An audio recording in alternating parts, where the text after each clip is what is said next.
जय हिंद। आप सबों के बीच class 10th physics chapter number first चालू करने वाले हैं। उससे पहले हम लोग इंट्रोडक्शन देखेंगे फिजिक्स का, कि फिजिक्स कहते क्या है, फिजिक्स में पढ़ते क्या है, उसके बारे में इंट्रोडक्शन आज क्लास है। ठीक है, हम लोग लेके चलते हैं टॉपिक फिजिक्स। फिजिक्स भौतिकी। फिजिक्स यानी भौतिकी विज्ञान का क्या एक पार्ट है, एक भाग है, विज्ञान का ही शाखा है।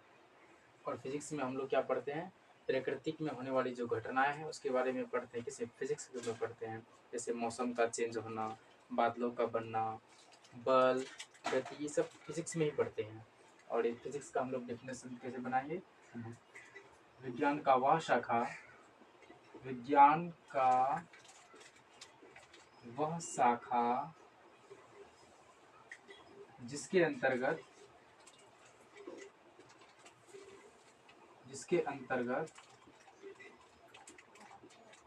हम लोग प्राकृतिक में होने वाली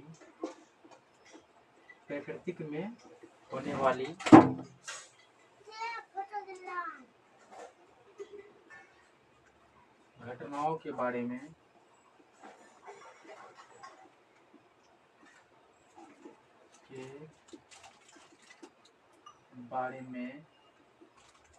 अध्ययन करते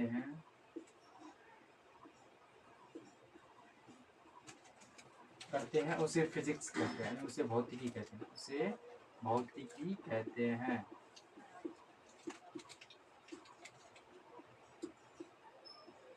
प्रकृति में होने वाली घटनाओं के बारे में अध्ययन करते हैं, उसे कहते हैं फिजिक्स नहीं भौतिकी। और भौतिकी शब्द कहाँ से आया हम लोग जानेंगे। फिजिक्स की उत्पत्ति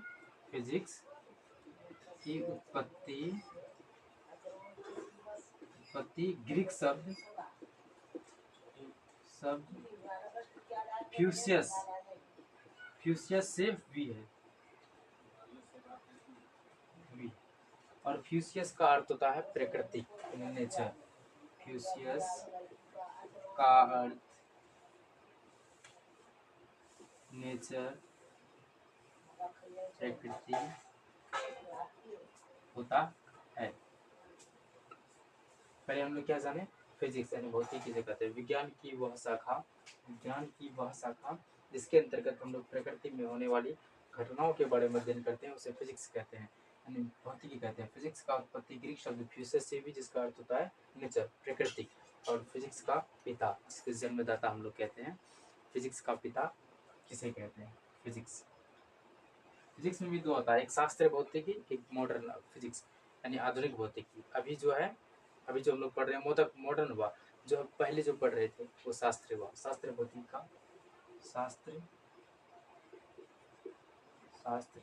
भौतिकी का पिता, भौतिकी का जनक,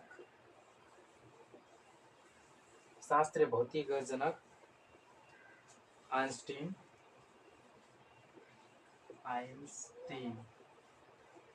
है। तथा मॉडर्न यानी आधुनिक भौतिकी का जनक न्यूटन। अगर आपको कोई क्वेश्चन पूछे कि भौतिकी का जनक क्या है, तो आप उससे पहले कंफर्म कर लीजिएगा शास्त्रीय या मॉडर्न, क्लासिकल फिजिक्स या मॉडर्न फिजिक्स के बारे में आप बात कर रहे हैं, उस हिसाब से आप आंसर दीजिएगा। हम लोग कैसे पढ़े, पहले क्या जाने फिजिक्स के बारे में, फिजिक्स होता क्या है। विज्ञान का एक पार्ट है, विज्ञान का एक शाखा है, ब्रांच है, जिसमें हम लोग इसके अंतर्गत प्रकृति में होने वाली घटनाओं के बारे में अध्ययन करते हैं, उसे हम लोग क्या कहते हैं, भौतिकी यानी फिजिक्स कहते हैं। फिजिक्स शब्द की उत्पत्ति ग्रीक शब्द फ्यूसियस से भी, जिसका अर्थ होता है नेचर। और शास्त्र भौतिकी के जनक आइंस्टीन, और आधुनिक भौतिकी के जनक न्यूटन। उम्मीद करते हैं आप लोग को पूरा समझ में आता होगा। ठीक, कल इससे आगे हम लोग बढ़ेंगे। Thank you.